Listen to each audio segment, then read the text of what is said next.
अस्सलाम वालेकुम। उम्मीद है आप सब खैरियत से होंगे और क्वेश्चन बैंक से प्रैक्टिस क्वेश्चन भी सॉल्व कर रहे होंगे, जिसका लिंक हमारे डिस्क्रिप्शन में मौजूद है।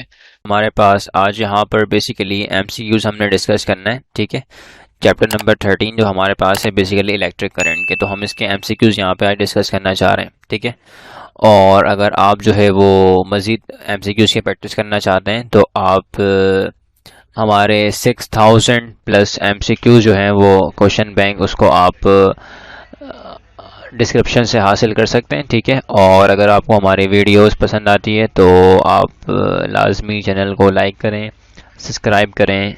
चलें आए हम स्टार्ट करते हैं अपना लेक्चर। ठीक है, क्वेश्चन नंबर 1 में कहते हैं which of the following represent an electric current. ठीक है, तो इनमें से हमारे पास जो बेसिकली कौन सी को क्वांटिटी है, या आप कह लेंगे कौन सी हमारे पास यूनिट है रिप्रेजेंट करती है इलेक्ट्रिक करंट, यानी कि इलेक्ट्रिक करंट इस क्वांटिटी को। तो हमें पता है कि इलेक्ट्रिक करंट क्या है, बेसिकली हमारे पास बराबर है क्यू अपॉन टी के। सही है, तो ये हो जाएगा कूलम पर सेकेंड। तो अल्टीमेटली हमारे पास डी यहाँ पे राइट आंसर है, coulomb per second. Question number 2 में हमारे पास कहते हैं कि in an external circuit the direction of flow of conventional current. ठीक है, हमारे पास जो बेसिकली कन्वेंशनल करंट है उसकी डायरेक्शन जो है वो क्या होती है, ये पूछा गया है। सही है, तो conventional current basically positive to negative होता है, राइट। तो इस तरीके से यहाँ पर हमारे पास है पॉजिटिव टू नेगेटिव, यानी कि high potential to low potential. तो यहाँ पे हमारे पास आ जाएगा फ्रॉम पॉजिटिव टू नेगेटिव। तो सी हमारे पास यहाँ पर राइट आंसर है। ठीक है, कन्वेंशनल करंट। क्वेश्चन नंबर 3 में कहते हैं on increasing the temperature of a conductor its resistance. ठीक है, तो अगर हम लोग यहाँ पर बेसिकली टेम्परेचर इंक्रीज कर रहे हैं कंडक्टर की, सही है, तो कहते हैं कि हमारे पास जो रेजिस्टेंस है वो क्या होगी, जवाब में बढ़ जाएगी। सही है, तो बी हमारे पास यहाँ पे राइट आंसर है। टेम्परेचर को इंक्रीज करने से बेसिकली जो कंडक्टर की हमारे पास रेजिस्टेंस होती है उसमें इजाफा होता है। तो बी हमारे पास यहाँ पे राइट आंसर है।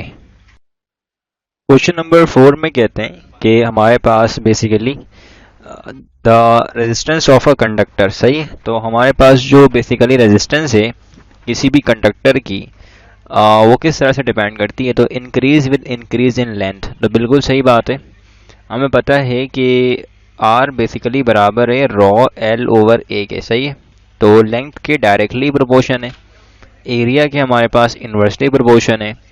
Decrease with increase in area, resistance कम होगा। ठीक है, अगर हम एरिया को क्या करेंगे, कम करेंगे, राइट, एरिया को हम बढ़ाएंगे। ठीक है, इन्वर्स रिलेशन है ना, इंक्रीज इन एरिया। तो अल्टीमेटली अगर ए इंक्रीज करेगा तो आर हमारे पास डिक्रीज करेगा। ठीक है, increase with increase in temperature, अभी देखा है हमने ऊपर, अगर हम टेम्परेचर को इंक्रीज करते हैं तो रेजिस्टेंस बढ़ जाती है। इसका मतलब ए बी सी तीनों ऑप्शन हमारे पास दुरुस्त हैं, जवाब है ऑल ऑफ दिस। तो डी हमारे पास यहाँ पे राइट आंसर है। क्वेश्चन नंबर 5 में कहते हैं when the temperature of a conductor is decrease. अगर हम लोग कंडक्टर के टेम्परेचर को क्या कर रहे हैं, डिक्रीज कर रहे हैं, तो बताइए कि भाई हमारे पास जो रेजिस्टेंस है उस पर क्या फ़र्क पड़ेगा। ये रेजिस्टिव ये बेसिकली यहाँ पर रेजिस्टेंस है।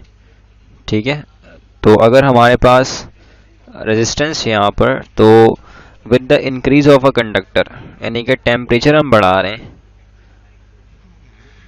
ठीक है, temperature of a conductor is decrease, sorry कम कर रहे हैं, तो रेजिस्टेंस क्या हो जाएगी, कम हो जाएगी, राइट। तो बी हमारे पास यहाँ पे राइट आंसर है, क्योंकि डायरेक्ट रिलेशन होता है टेम्परेचर का अगर हम कंडक्टर की बात करते हैं। ठीक है, क्वेश्चन नंबर 6 में कहते हैं कि हमारे पास the resistivity of a conductor depends upon. सही है, तो हमारे पास रॉ है। ठीक है, ये रॉ कहते हैं रेजिस्टिविटी को, किस पर डिपेंड करती है ये बताना है। तो बेसिकली रेजिस्टिविटी डिपेंड करती है हमारे पास किस पर, नेचर ऑफ द मटेरियल पर और टेम्परेचर पर भी। तो बी एंड सी, तो डी हमारे पास यहाँ पे राइट आंसर हो जाएगा। ठीक है, लेंथ पर डिपेंड नहीं करती, अगर आप लेंथ बढ़ा रहे हैं तो रॉ पे फर्क नहीं पड़ता है। ठीक है ना, रेजिस्टिविटी पे फर्क नहीं पड़ता है। क्वेश्चन नंबर 7 में कहते हैं कि in a parallel combination of resistor the equivalent resistance is. अब हमने ये लेक्चर में भी डिस्कस किया था कि अगर हमारे पास कॉम्बिनेशन है पैरेलल, सही है, तो पैरेलल कॉम्बिनेशन में जो हमारे पास इक्विवेलेंट रेजिस्टेंस होती है वो क्या होती है, लेस देन। ठीक है ना, हर एक इंडिविजुअल, ठीक है ना, इंडिविजुअल रेजिस्टर की वैल्यू के मुकाबले में, राइट। तो इसका मतलब हमारे पास यहाँ पर ऑप्शन नंबर ए हो जाएगा correct, less than the least resistance in the combination. हमारे पास जो बेसिकली कंबाइंड इफेक्टिव रेजिस्टेंस आएगी वो कम आएगी, ठीक है ना, as compare to individual resistance. ठीक, so we have question number 7 and हमने यहाँ पे देखा कि हमारे पास किस तरह से हमने इसको सॉल्व कर लिया, राइट। अब हम चलते हैं आगे। Now see question number 8। Question number 8 में क्या कहना चाह रहे हैं? क्वेश्चन नंबर 8 में कहना चाह रहे हैं कि हमारे पास 3 रेजिस्टर्स गिवन है, ठीक है, 3 रेजिस्टर्स ऑफ रेजिस्टेंस 3 ओहम। हमारे पास 3 ओहम रेजिस्टेंस मौजूद हैं, ठीक है, 3 रेजिस्टर मौजूद है 3 ओहम के। Each are connected in parallel, their equivalent resistance is. तो हमने ये बताना है कि इसकी जो इक्विवेलेंट हमारे पास रेजिस्टेंस है वो क्या होगी, ठीक है। तो अगर हम लोग इनके इक्विवेलेंट रेजिस्टेंस की बात करें तो फॉर्मूला आपको हमने बताया लेक्चर में कि जब भी हमारे पास आइडेंटिकल रेजिस्टर्स होते हैं तो कौन सा फॉर्मूला हम लगा सकते हैं। तो आपको मैंने बताया था कि हमारे पास आर इक्विवेलेंट, ठीक है, आर इक्विवेलेंट या फिर आर टोटल, ये बराबर होता है आर डिवाइड बाई एन के, सही है। अब यहाँ पे आर क्या है? रेजिस्टर की वैल्यू कितना है? 3 ओहम, तो यहाँ पुट किया जाएगा 3 ओहम। और एन क्या होता है? नंबर ऑफ रेजिस्टर, तो कितने लिए हुए? 3 लिए हुए, वी हैव 3 रेजिस्टर, सही है। तो यहाँ पर हमारे पास क्या आ जाएगा? 3, ये से कैंसिल, ये से कैंसिल, वी हैव 1, ठीक है ना, हमारे पास क्या आया? 1। तो ऑप्शन नंबर डी जो है हमारे पास यहाँ पे होगा करेक्ट, 1 ओहम। तो इसका शॉर्टकट फॉर्मूला यही है। अब यहाँ पे 3 हो या 50 हो, सॉल्व आपने ऐसे ही करना है, बट कीप इन माइंड कि एन हमारे पास क्या है? नंबर ऑफ रेजिस्टर है। क्लियर है ये बात? क्वेश्चन नंबर 9 देखते हैं। क्वेश्चन नंबर 9 में कहते हैं कि 3 resistor 1 2 3 ohms are connected in series. इन तीनों को हमने सीरीज किया हुआ है, सीरीज में हमने इसको अरेंज किया हुआ है, ठीक है, through a battery of 12 volt. ये हमारे पास है वोल्टेज, ठीक है, ये हमारे पास है वोल्टेज, ये हमारे पास आ गया बेसिकली वोल्टेज, ठीक है। तो हमने यहाँ पर अब बताना है कि the current flowing through each resistor will be, series में लगा हुआ है, सही है, ये आपने याद रखना है, सीरीज कॉम्बिनेशन में तीनों लगे हुए। तो सबसे पहले हमें पता है कि V बराबर होता है आई आर के, सही है, V बराबर किसके होता है? आई आर के। आपने क्या करना है? आपने यहाँ पे I मालूम करना है, तो ये हो जाएगा V by R is equals I, ठीक है। अब यहाँ पर हमारे पास है I, वोल्टेज हमारे पास है यहाँ पे 12, ठीक है, और ये R क्या है? R हमारे पास है टोटल रेजिस्टर, टोटल रेजिस्टेंस, ठीक है, और सीरीज कॉम्बिनेशन तो ऐड करना पड़ेगा, तो ये 1 2 3, तो सिंपल 1 प्लस 2 प्लस, ठीक है, 3, तो ये हो जाएगा 12 एंड दिस वन इज 6। इसको ऐड करेंगे कितना आएगा? 6, कैंसिल कैंसिल, कितना बचा? 2 एम्पियर।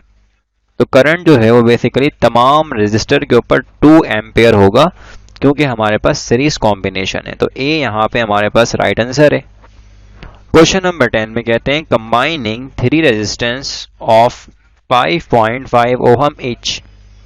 3 रेजिस्टर हमारे पास है, एन यहाँ पर कितना आ गया? 3, ठीक है, और तीनों की वैल्यू कितनी है? 5.5। The maximum equivalent resistance is, हमने क्या बताना है? मैक्सिमम इक्विवेलेंट रेजिस्टेंस हमने बताना है, ठीक है। तो सबसे पहले आप आ जाइए इसके फॉर्मूले में। तो अब देखिए मैक्सिमम इक्विवेलेंट किस में मिलता है? अभी हमने डिस्कस किया था सीरीज कॉम्बिनेशन में, राइट। और लीस्ट या फिर मिनिमम कहाँ पे मिलता है? पैरेलल में। तो मैक्सिमम अगर हम यहाँ पे देखें तो हम सीरीज की बात करेंगे, राइट। तो अगर हम सीरीज की बात कर रहे हैं, एक जैसे हमारे पास रजिस्टर हैं, तो फॉर्मूला क्या आएगा? फॉर्मूला आएगा R equivalent is equals N multiply by R. N कितना है? 3 है, ठीक है, और 5.5 कितना है हमारे पास? आर की वैल्यू, रजिस्टर की वैल्यू है 5.5।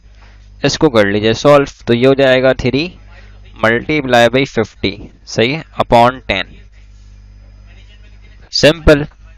और अच्छा, इसको एक काम करते हैं, इसको हम लिखते हैं 55, ठीक है। अब 55 इससे कैंसिल तो नहीं हो सकता, तो इसका मतलब ये कि इसको हम अप्रोक्सीमेट करते हैं, 3 मल्टीप्लाई बाई 50 कर लेते हैं, और नीचे आ जाएगा 10, सही है। ये इससे कैंसिल कितना बनेगा? 15, तो इसका मतलब जो हमारे पास आंसर है वो 15 के आसपास वाली वैल्यू है।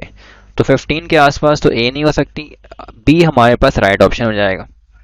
ठीक है, अब ये वैल्यू बहुत छोटी और ये वैल्यू बहुत बड़ी है, राइट।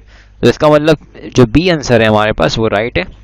ठीक है, 16.5। 11 में कहते हैं the amount of work done per coulomb of the charge passing through a conductor. हमारे पास यहाँ पर जो कह रहे हैं कि अमाउंट ऑफ वर्क डन क्या है, per coulomb. Amount of work done per coulomb of charge passing through a conductor is. Voltage कैसे बनता है, basically work done per unit charge, तो अमाउंट ऑफ वर्क, ठीक है, पर कूलम, तो नीचे क्या आ गया चार्ज, तो ये क्या मिलेगा, वोल्टेज मिलेगा। तो हमारे पास यहाँ पर जो ऑप्शन है वो बेसिकली क्या है, हमारे पास यहाँ पर बी, वी के बराबर है। Now we have question number 12। इसमें कहते हैं the EMF of a source is equal to the potential difference across the terminals of the source when its internal resistance is। यानी कि कहना ये चाह रहे हैं कि हमारे पास जो टर्मिनल वोल्टेज है वो E के बराबर है। तो ऐसा कब होगा ये हमने बताना है। ऐसा उस वक्त होता है जब बैटरी की इंटरनल रेजिस्टेंस यानी कि स्मॉल r जो है हमारे पास 0 के बराबर होती है। तो यहाँ पर हमारे पास जो आंसर है वो है 0, ए ऑप्शन राइट है। क्वेश्चन नंबर 13 में कहते हैं if a wire of resistance R is stretch to double its length and area of cross section also reduces half of its original, its resistance become. तो simple सी बात है, हमने R को स्ट्रेच किया, R को हमने खींचा और कितना कर दिया इसको डबल, यानी कि 2 टाइम्स। अब हमें पता है कि एरिया क्या हो गया, half. Area cross section also reduces to half of its original, तो एरिया हमारे पास हो गया हाफ। अगर यहाँ पर मेंशन ना भी करें एरिया हाफ हो गया तो अल्टीमेटली आपने ये हाफ यहाँ पे लिखना पड़ेगा, क्योंकि अगर हम स्ट्रेच करते हैं तो एरिया कम हो जाता है। जितना एरिया कितना कम हो जितना आपने लेंथ को बढ़ाया, सिंपल। अब रेजिस्टेंस की वैल्यू क्या होगी, तो सिंपल हमारे पास फॉर्मूला क्या है, आर रॉ एल बाई ए, सही है। डायरेक्ट करते हैं इसको सॉल्व, ये हो जाएगा लेंथ की जगह पर 2 पुट करें और एरिया हो गया हाफ, सही है। तो इसको जो है वो हम बेसिकली यहाँ पर ऊपर भेजते हैं, तो ये हो जाएगा 4 टाइम्स। तो यहाँ पे हमारे पास जो सी है बेसिकली वो राइट आंसर है, ठीक है, 4R।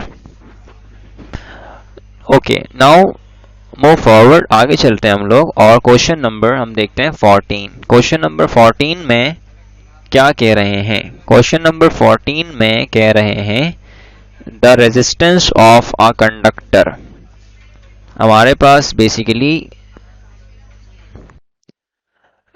The resistance of a conductor at absolute zero, absolute zero पर बेसिकली जो हमारे पास कंडक्टर है उसकी रेजिस्टेंस क्या होगी ये बताइए। तो देखें, याद रखें एब्सोल्यूट जीरो का मतलब होता है 0 केल्विन। 0 केल्विन पर रेजिस्टेंस क्या होगी कंडक्टर की, हमने ये बताना है। तो जवाब है हमारे पास 0, बी।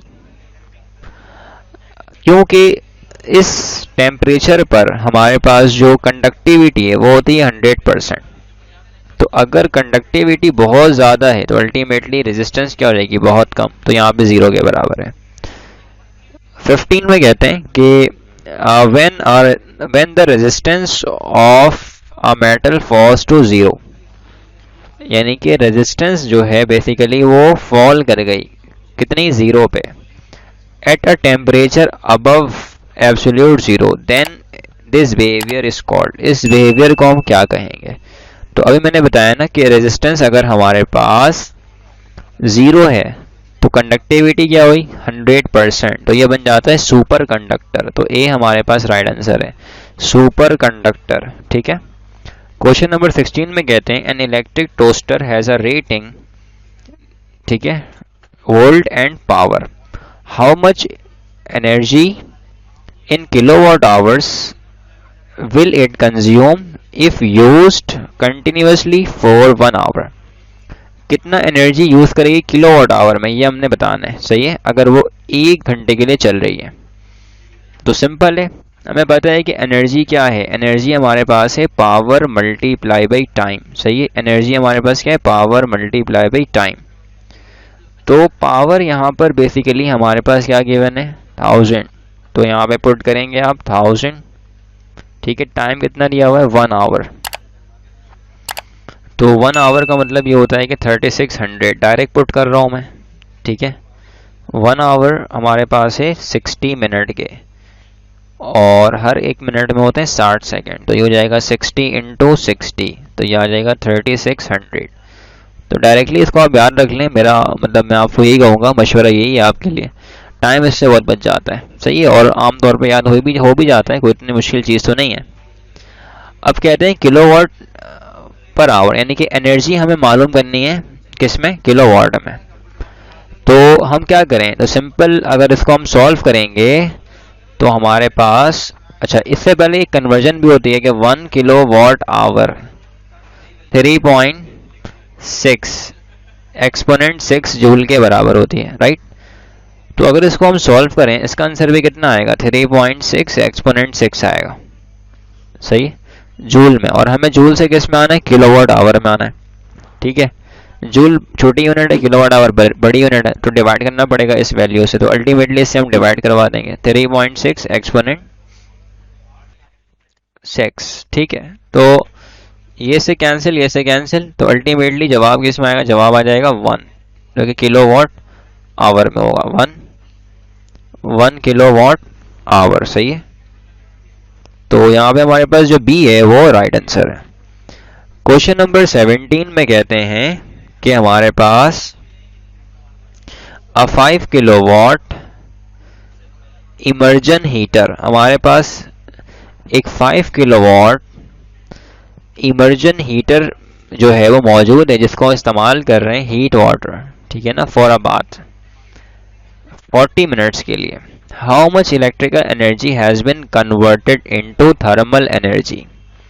सिंपल है, यानी कि एनर्जी कैलकुलेट करनी है हमें, तो ये हो जाएगा पावर मल्टीप्लाई बाई टाइम। और आप देख लें आंसर जूल में, तो लिहाजा अब किलोवाट आवर में कन्वर्ट करने की ज़रूरत नहीं है। ये हो जाएगा 5 किलोवाट आवर, तो 5 मल्टीप्लाई बाई 1000 और 40 मिनट्स दिया हुआ है, तो 40 मल्टीप्लाई बाई 60 सेकेंड में आना है। सही है ना, तो ये हो जाएगा 40 इंटू 60, तो ये हो जाएगा 0 0। ठीक है, और इसको हमने करा, इससे किया तो 0, और ये हो जाएगा 6 4 24, सिंपल 2400।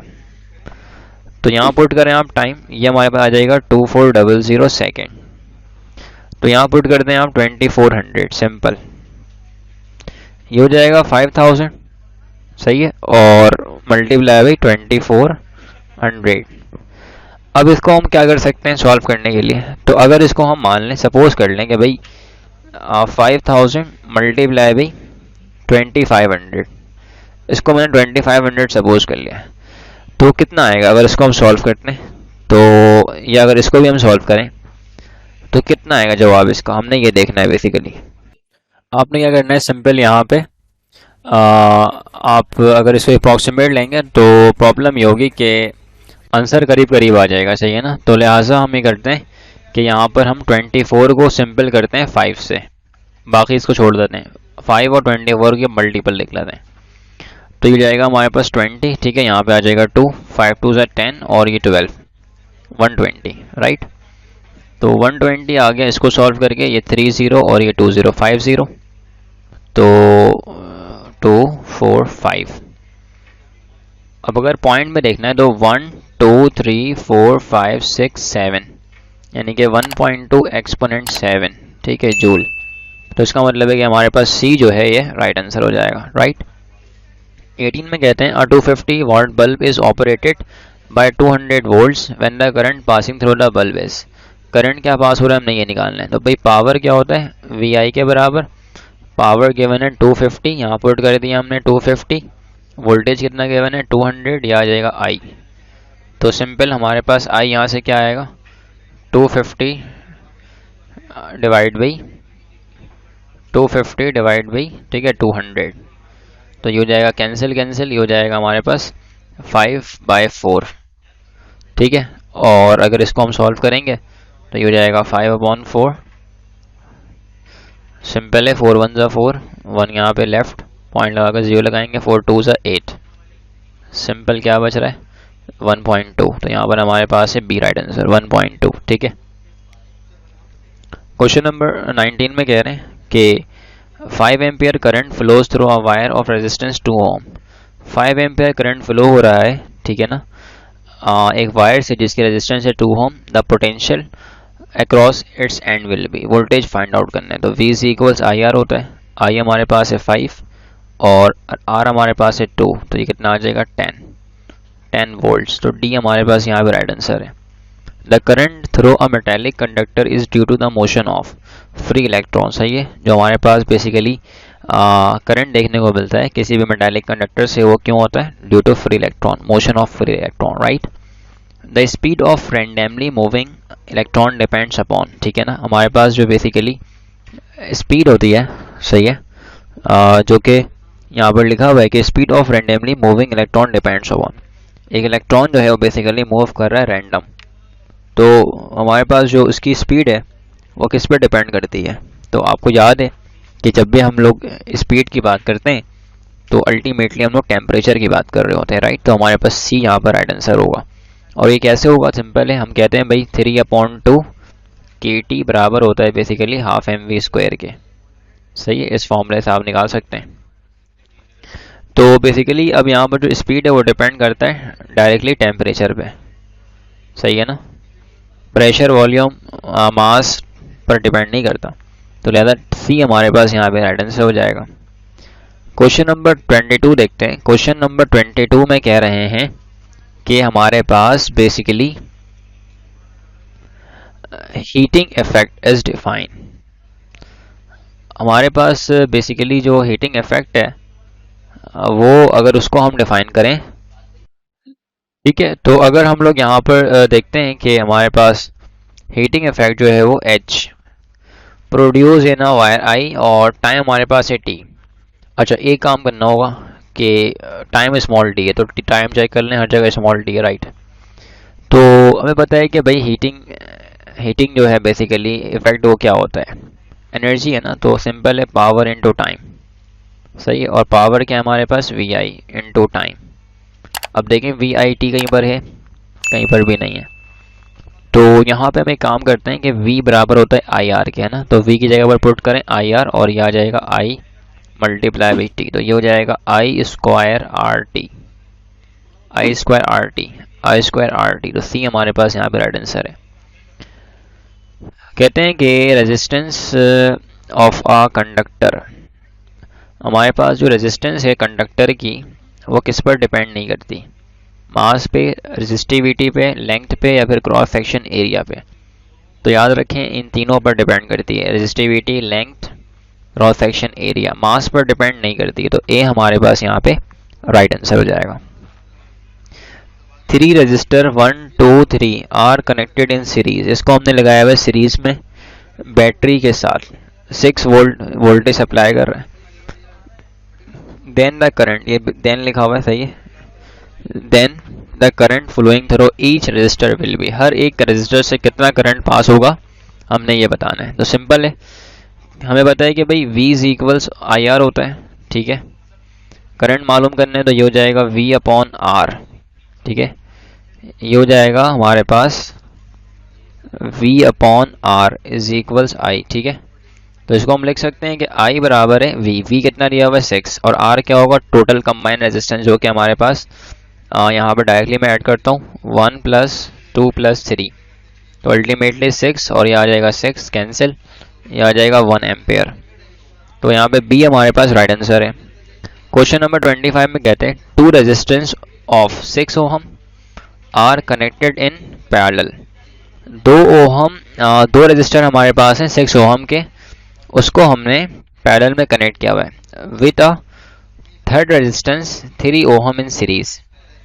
यानी कि हमारे पास बेसिकली इस तरीके से अरेंज है, ये हमारे पास है 6 ओहम, ये हमारे पास है 6 ओहम, ठीक है, इसको हमने अरेंज किया हुआ है पैरेलल में।